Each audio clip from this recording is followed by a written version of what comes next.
चलो अब तक हमने पढ़ा था ठोस, द्रव, गैस के बारे में। अब इनके अंतर देख लेते हैं, ठीक है। तो पहले देख लेते हैं ठोस का।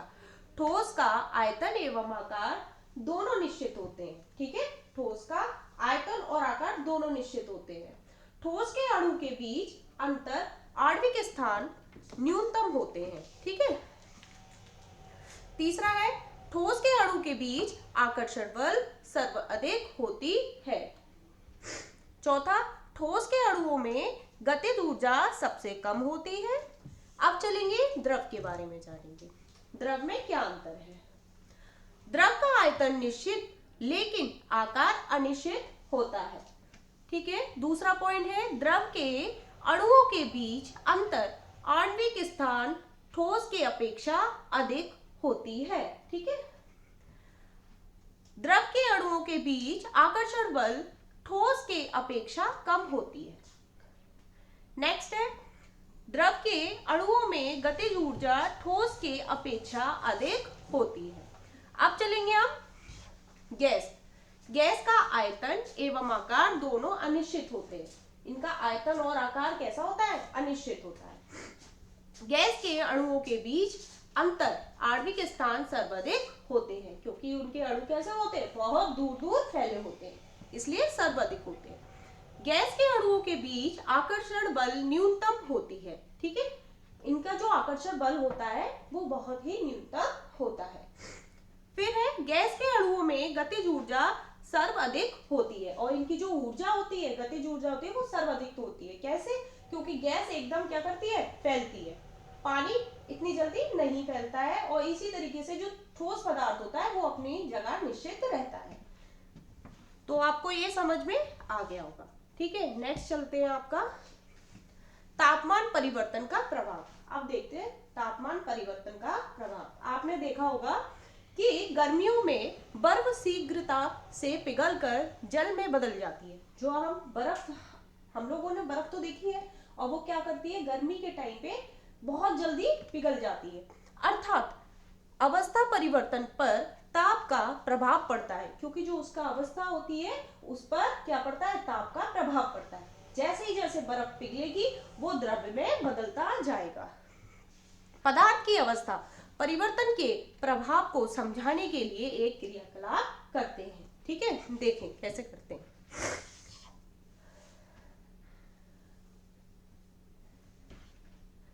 देखो हमने क्या लिया है, पहले हम ये देख लेते हैं। ये आपका एक स्टैंड है जिसमें एक बर्नर लगा हुआ है, ठीक है। उसके ऊपर एक जाली वाली स्टैंड लगा हुआ है। उसके बाद हमने क्या लिया है, बीकर लिया है। क्या लिया है आपका, बीकर। ये आपका क्या है, बीकर, ठीक है।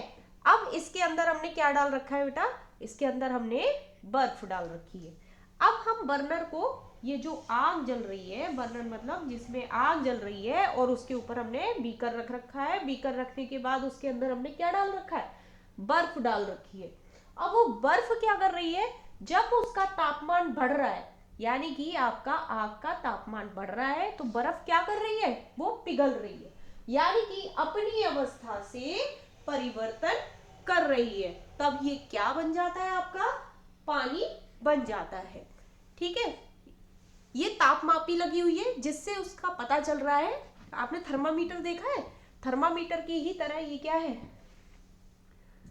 ये थर्मामीटर है। इसी को हम क्या बोलते हैं, तापमापी। इससे हमें टेम्परेचर पता चल रहा है कि कैसे कैसे ये टेम्परेचर बढ़ रहा है, और उसी के हिसाब से ये बर्फ पिघलने के बाद पानी में बदल जाती है। इसी को ऊष्मा द्वारा बर्फ की अवस्था परिवर्तन कहते हैं, ठीक है। तो आपको ये इतना समझ में आ गया होगा।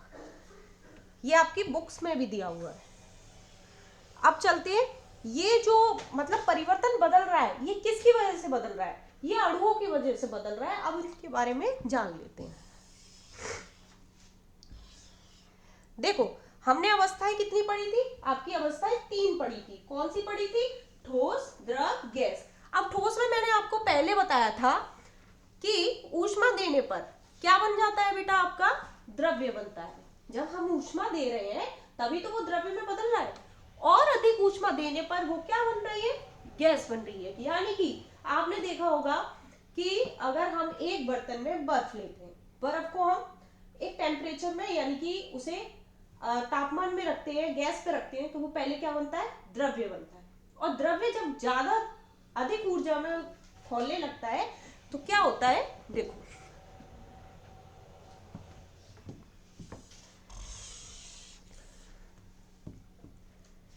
हमने क्या लिया, एक बर्तन लिया, ठीक है, बर्तन लिया और इसे हमने गैस पे रखा। किस पे रखा, गैस पे, ठीक है। अब इसका क्या हुआ, टेम्परेचर बढ़ा।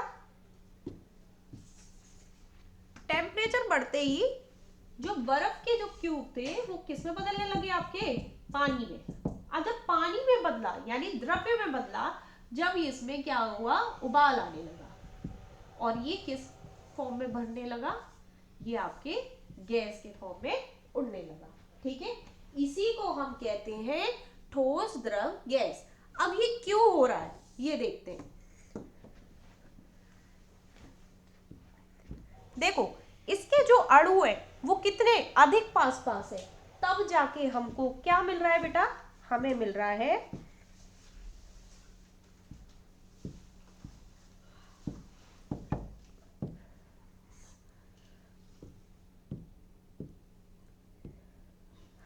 है बर्फ। ये क्या है, आपके बर्फ के क्यूब्स है या ठोस की कोई भी चीज, मतलब कि इसके जो अणु हैं वो कितने अधिक पास पास हैं, ये बहुत अधिक पास पास होने के कारण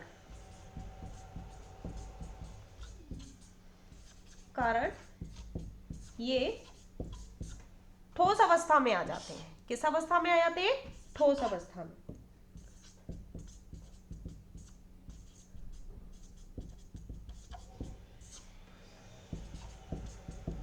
आ जाते हैं,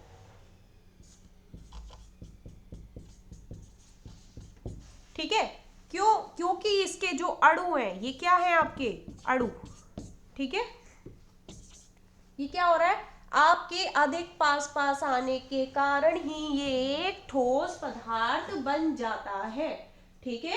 आपको ये समझ में आ गया। अब इसके बाद क्या हो रहा है, ये द्रव्य फॉर्म में बन रहा है। जब हम द्रव्य फॉर्म में बनाएंगे तो क्या होगा, जब ये बर्नर पर गर्म होगा, ये अपना टेम्परेचर देगा, तो जो आपकी बर्फ है, ठीक है,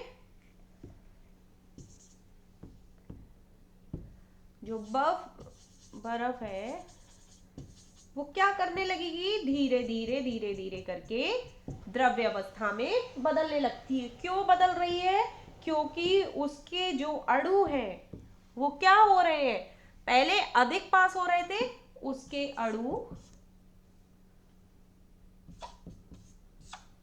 दूरी बनाने लगते हैं।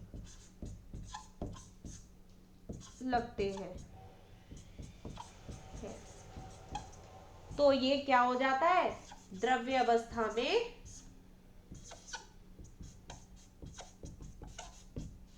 में आ जाता है, ठीक है। क्योंकि आप देख रहे हैं ये कितने पास पास है और ये अपनी जगह से दूरियां बढ़ाने लगते हैं। इसी को हम क्या कहते हैं, द्रव्य अवस्था के अणु बोलते हैं, ठीक है। नेक्स्ट है गैस अवस्था। अब अभी मैंने आपको बताया कि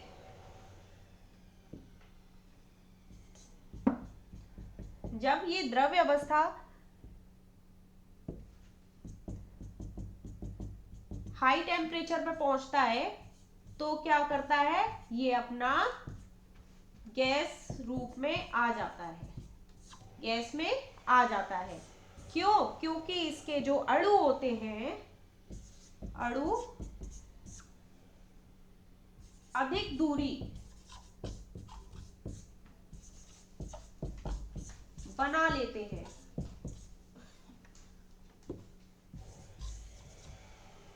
अधिक दूरी बना लेते हैं।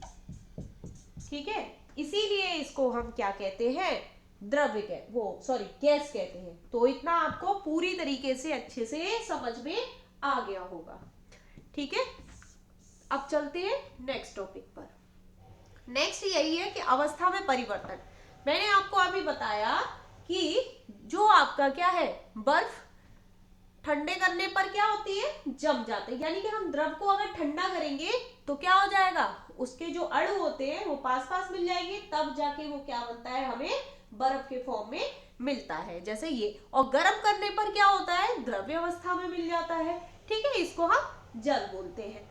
उसी तरीके से जल को हम गर्म करते हैं तो जल वाष्प यानी कि गैस कहते हैं। यही कहलाता है आपका अवस्था परिवर्तन। ठीक है, अब चलते हैं दाब परिवर्तन का प्रभाव। दाब परिवर्तन का प्रभाव देख लेते हैं। पदार्थ की विभिन्न विभिन्न अवस्थाओं के अंतर उनके घटक कणों के बीच की दूरी के कारण भी होता है। अब बीच की दूरी के कारण, जैसे मैंने अभी आपको पीछे बताया, जब हम ठोस के अणु कैसे होते हैं, बिल्कुल पास होते हैं, और आपके द्रव के थोड़े दूर हो जाते हैं, और द्रव के बाद जब हम उसको गैस में परिवर्तित करते हैं तो क्या होती है, उनकी दूरियां काफी हद तक बढ़ जाती हैं। तो यही सिलेंडर में आता है। हम घरों में सिलेंडर का यूज करते हैं। अब देखते हैं सिलेंडर में गैस भरती कैसे है। ये आपका क्या होता है,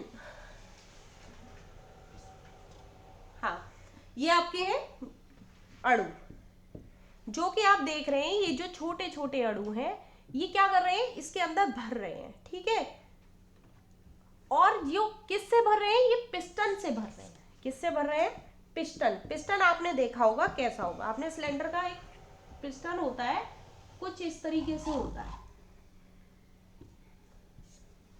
ठीक है, जो पिस्टन होता है आपने घरों में देखा होगा, जिसके अंदर हम रेगुलेटर लगाते हैं। उसके अंदर क्या होता है, एक पिन निकली होती है। क्या होती है, पिन। जब हम इसको प्रेस करेंगे, ठीक है, तो क्या होता है, गैस अंदर जाती है दबाव से। ठीक है, किससे जाती है, दबाव से अंदर जाती है, भरती है। ठीक है, अब यही काम क्या कर रहा है, ये पिस्टन गैस के कणों को अंदर धकेल रहा है। जितना हम अंदर धकेलेंगे उतनी ही गैस को हम भर सकेंगे।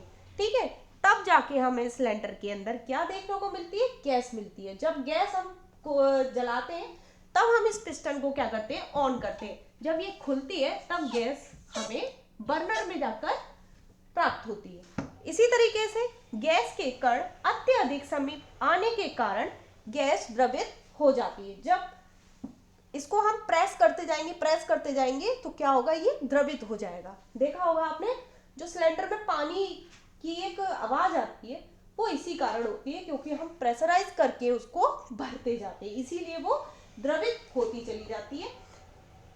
ठीक है, इसी को हम क्या कहते हैं, आपका दाब परिवर्तन का प्रभाव कहते हैं। तो बेटा ये मैंने जो चैप्टर का सेकंड पार्ट था वो मैंने इस पे करा दिया। आगे जो नेक्स्ट पार्ट होगा नेक्स्ट वीडियो में। Thank you.